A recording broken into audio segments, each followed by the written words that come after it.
Bismillah, Assalamualaikum warahmatullahi wabarakatuh. Alhamdulillah hamdan katsiran thayyiban mubarakan fih kama yuhibbu rabbuna wa yardah. Asyhadu an la ilaha illallah wahdahu la syarikalah wa asyhadu anna Muhammadan abduhu wa rasuluhu la nabiyya ba'da amma ba'du. Ya, alhamdulillah anak-anak, kita dapat melanjutkan materi mustalahul hadis. Nah, mustalahul hadis kita udah berapa kali pertemuan ini ya? Udah nggak bisa kita hitung ya.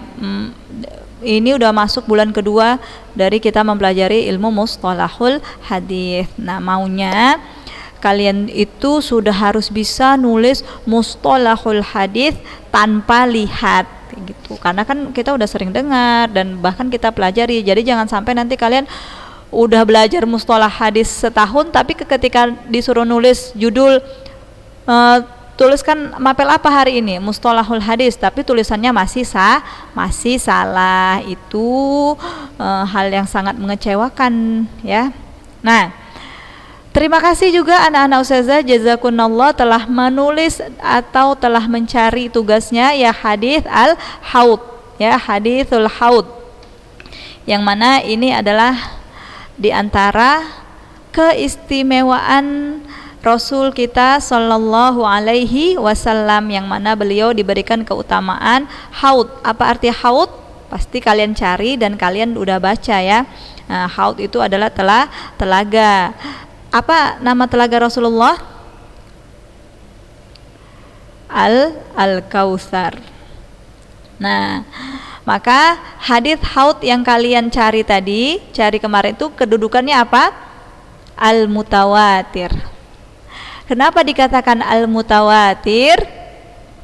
Karena yang meriwayatkan hadis tersebut jalurnya sangat banyak, sehingga tidak mungkin atau mustahil dikatakan hadis tersebut adalah hadis yang bohong seperti itu, atau saking banyaknya yang meriwayatkan hadis tersebut maka mustahil dikatakan perawi-perawinya telah berbohong seperti itu ya. Maka contoh yang udah kalian buat, hadisul haud itu kedudukannya mutawatir.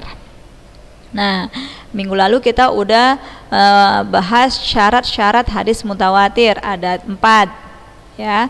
Ayyarwiyahu adadun katsir, الثاني أن توجد الكثرة في جميع طبقات السند، الثالث أن تحيل العادة تواطؤهم على الكذب، الرابع أن يكون مستند خبرهم الحس.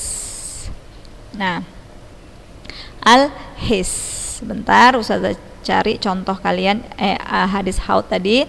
Apa di situ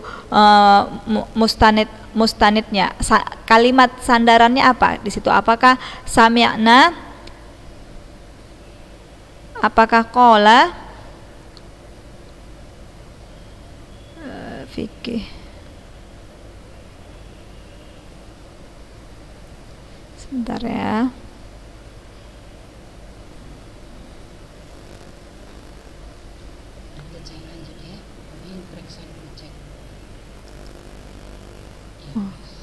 Bisa gitu ya Mi? Walladzi nafsi biyadih,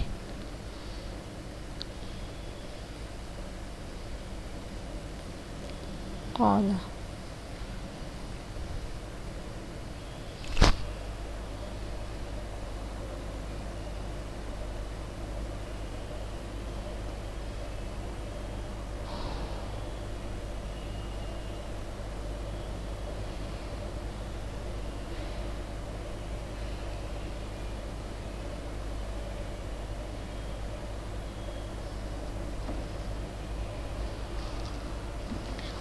Nih, udah nih, lanjut nih.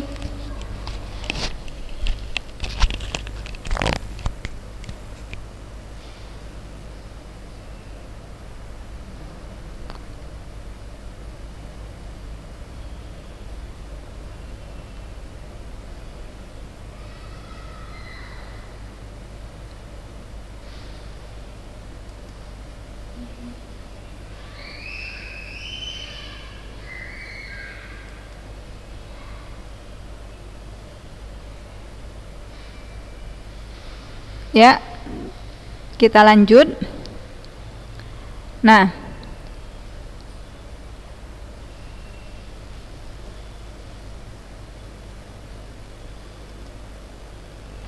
anak-anak ustazah. Lalu hukum dari khabar mutawatir,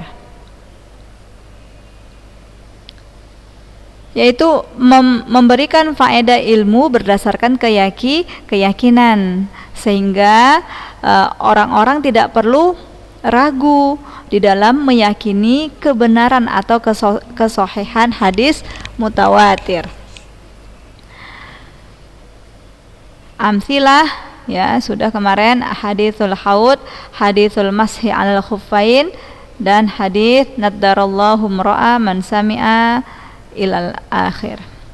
Maka kita lanjut ke aqsamul haditsil mutawatir.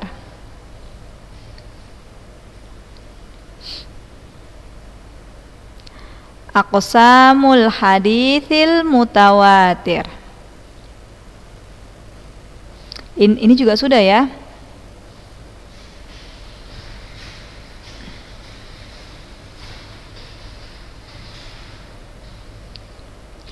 Kita masuk ke al-mabhatsus tsani. Al-mabhatsus tsani. Khabarul ahad. Khabarul ahad. Ta'rifuhu, isma'na, ta'rifuhu huwa ma lam yajma' syurutul mutawatir. Nukarrir, ta'rifuhu huwa ma lam yajma' syurutul mutawatir. Makna khabarul ahad adalah yang tidak terkumpul padanya syarat-syarat khabar mutawatir. Nah, tidak ada padanya syarat-syarat mutawatir. Syarat mutawatir tadi ada 4 nih. Nah, sementara khabarul ahad nggak ada ini. Keempat ini tidak ada. Jadi khabar ahad bisa jadi perawinya dikatakan dusta, mungkin dikarenakan sedikitnya jalur yang meriwayatkan, cuma ada 1, cuma ada 2, atau cuma ada 3. Berkemungkinan untuk dikatakan hadis ini sahih atau tidak itu ada, atau saya ulangi, berkemungkinan hadis tersebut, riwayat tersebut dikatakan bohong itu besar sekali. Karena apa? Karena perawinya hanya sedikit, jumlah jalurnya hanya sedikit. Beda dengan khabar mutawatir tadi. Nah, karena kan apa? Semakin banyak orang yang memberitakan tentang berita tersebut, maka akan semakin kecil dikatakan berita itu bohong. Karena banyak sekali orang yang meriwayatkan, orang yang mengkabarkan, menyebutkan berita tersebut. Nah, beda dengan khabarul ahad, ya, jumlah jalurnya sedikit, ya, sehingga berkemungkinan besar atau besar peluangnya riwayat tersebut riwayat dusta. Hukumnya, ya, hukum khabarul ahad adalah yufidul ilmun nadhariyu, ya, yufidul ilmun nadhariyu, memberikan faedah ilmu, ya, berdasarkan penelitian. An-nadhari maknanya penelitian, perlu diteliti lagi, ya. Ustazah ulang, hukmuhu yufidul ilmu an-nadhariyu, yufidul ilmu an-nadhariyu, memberikan faedah ilmu berdasarkan penelitian. Ai yatawaqqafu 'alan nadhari wal bahthi wal istidlali. Nukarrir, ai yatawaqqafu 'alan nadhari wal bahthi wal istidlal. Tadi ini pijit apa? Tadi ini pijit apa? Apanya? Tadi ini pijit apa?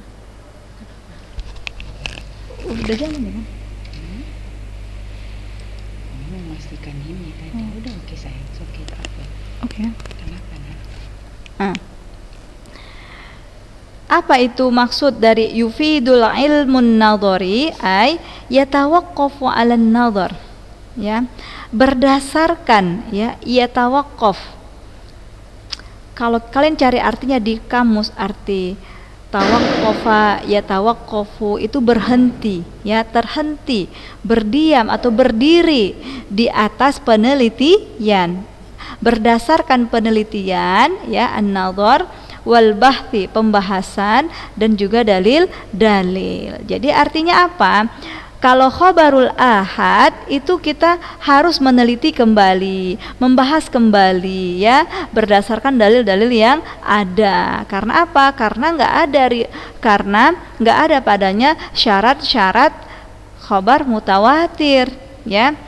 Karena apa lagi? Karena jalur periwayatnya sangat sedikit sehingga kita timbul keraguan, ya, sedikit sekali ini yang meriwayatkan riwayat seperti ini, maka boleh kita teliti yuk.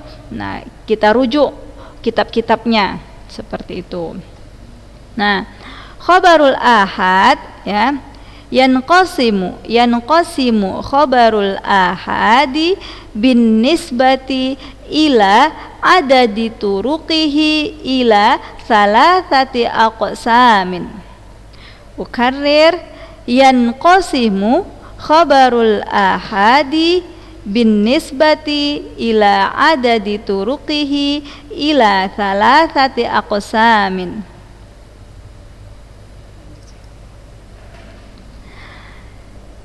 Khabar ahad berdasarkan kepada jumlah jalurnya, ya.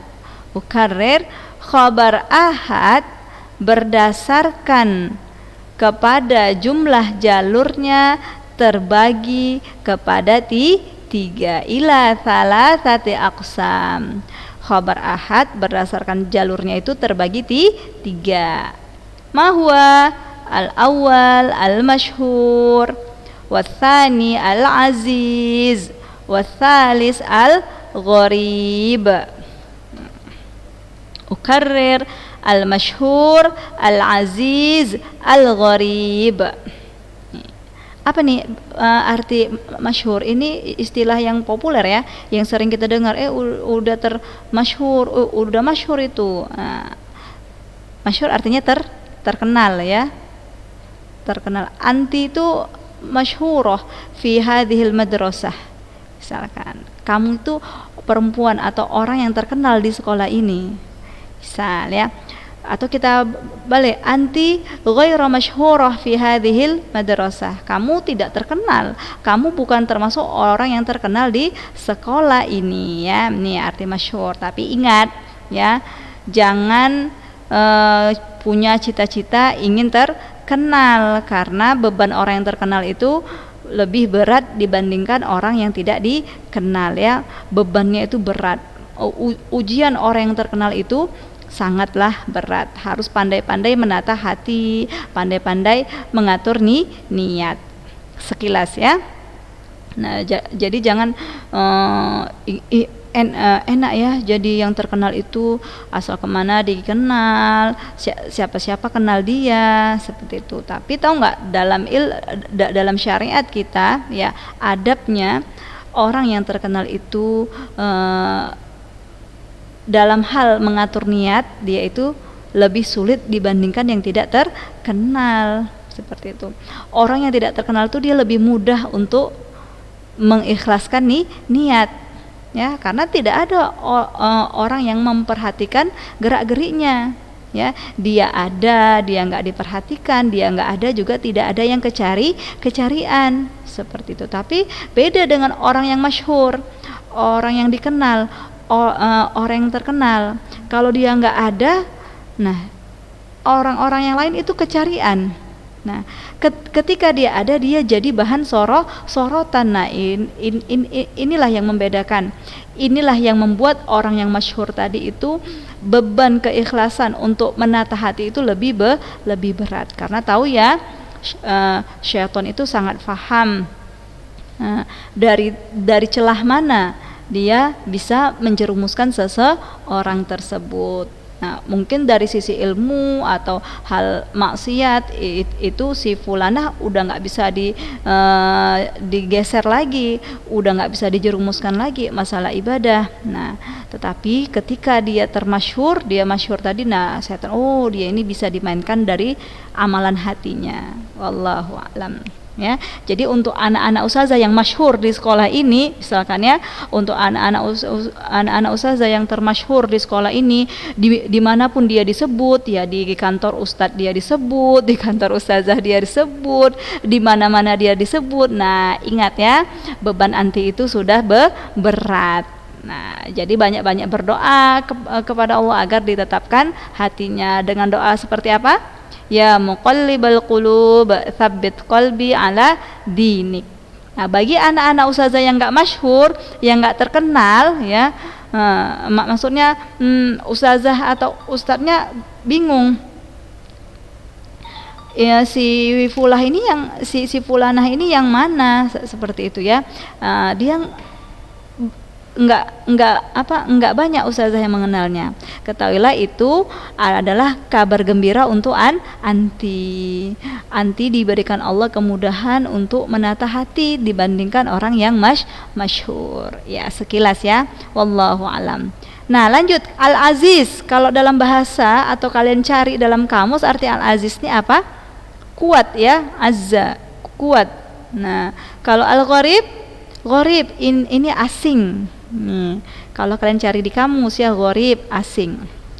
Nah, akan tetapi istilah-istilah masyhur, aziz, gharib, ini bukan yang kita katakan tadi ya, tidak termasuk maknanya dengan apa-apa yang telah kita sebutkan tadi. Ini masyhur adalah kedudukan hadis, aziz kedudukan hadis, gharib juga seperti itu.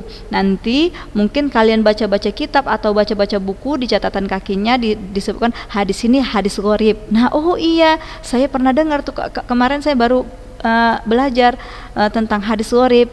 Dia itu termasuk pembagian dari khabar ahad. Nah, kita masuk ke yang pertama. Al-masyhur, ma huwal masyhur? Ta'rifuhu ma rawahu thalathatu fa aktsar fi kulli tabaqah ma lam yablugh haddut tawatir.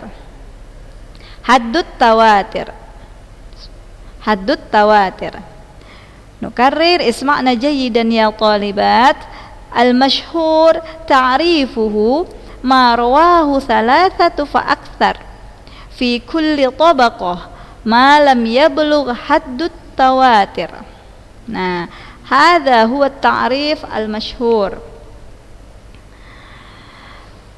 Apa-apa yang meriwayatkannya 3 atau lebih ya, apa-apa yang meriwayatkannya 3 atau lebih, fi kulli tabaqah, dalam setiap tingkatan. Tetapi ini catatannya ya, malam yablugh haddut tawatir, tidak sampai pada batasan mutawatir. Tidak sampai pada batasan mutawatir. Ada yang ingat berapa bilangan mutawatir, berapa jumlah khobar mutawatir paling sedikit? Nih,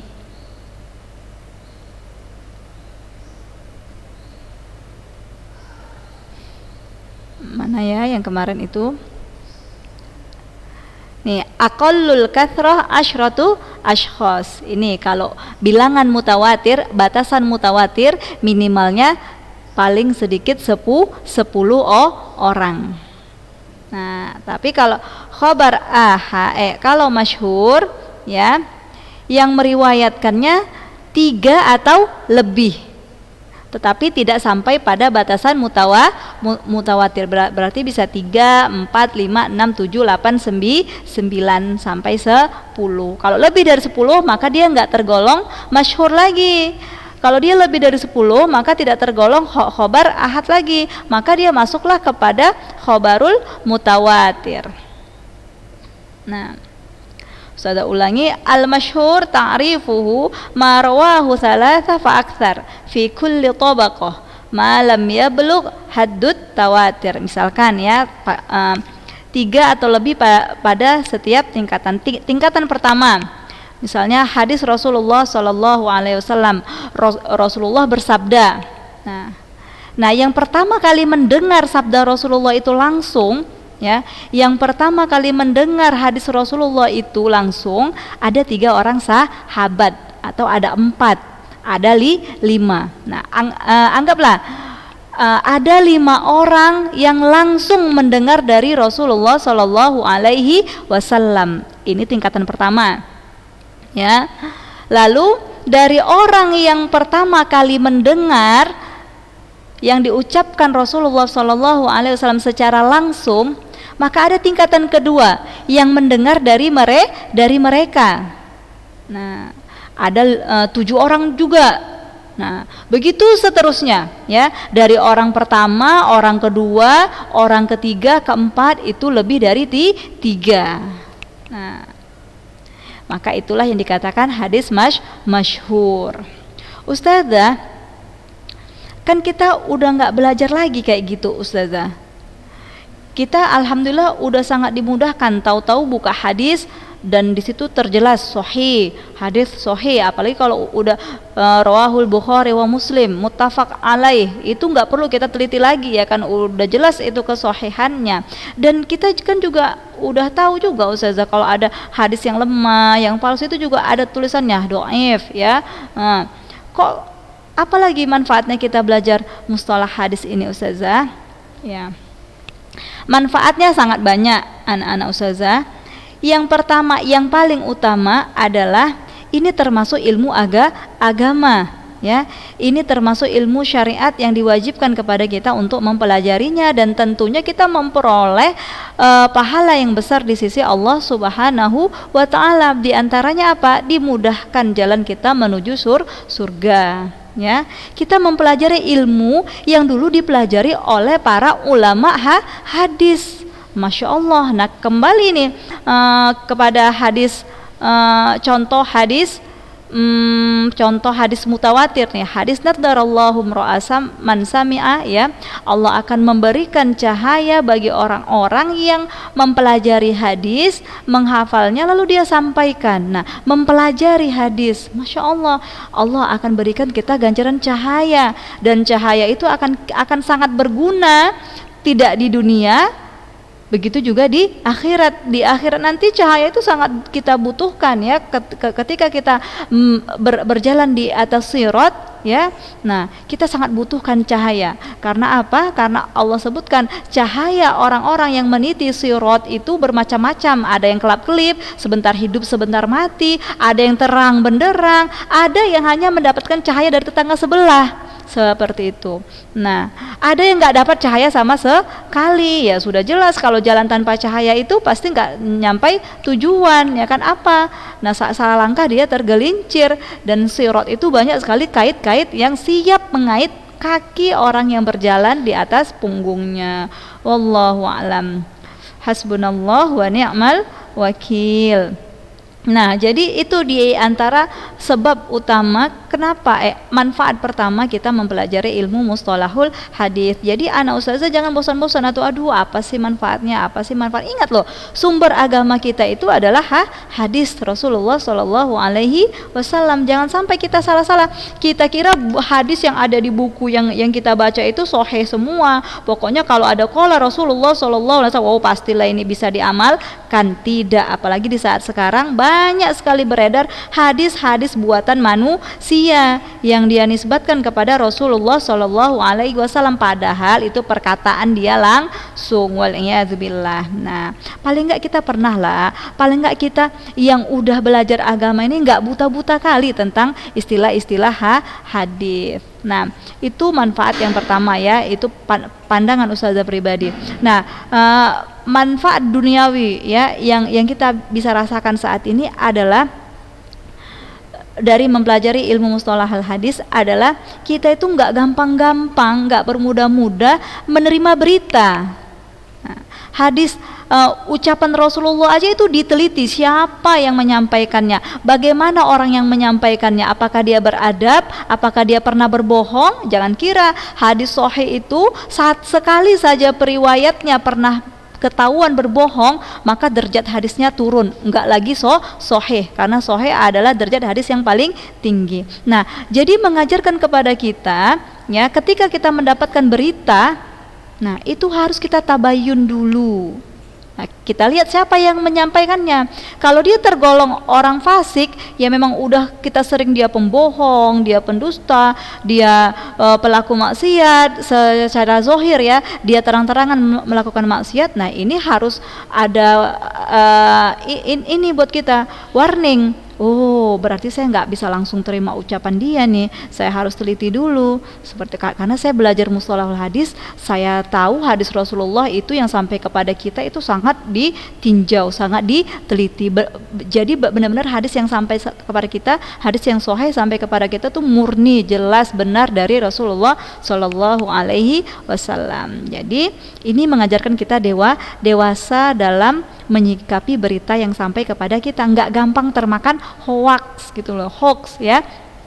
Nah, sedikit berita langsung tersebar, langsung dipercaya ya, sehingga timbul efek pada diri kita yang cemas, ketakutan ya, nggak bisa tidur malam dan lain-lainnya. Itu sekilas. Nah, kita kembali ke contoh hadis masyhur. Apa itu anak-anak ustazah? Mithaluhu hadis innallaha la yaqbidul ilma intiza'an yantazi'uhu min suduril ulama walakin yaqbidul ilma biqabdil ulama hatta idza lam yubqi aliman ittakhadhan nasu ru'usan juhalan fasu'ilu fa'aftau bighairi ilmin fadallu wa adallu. Muttafaqun alaih.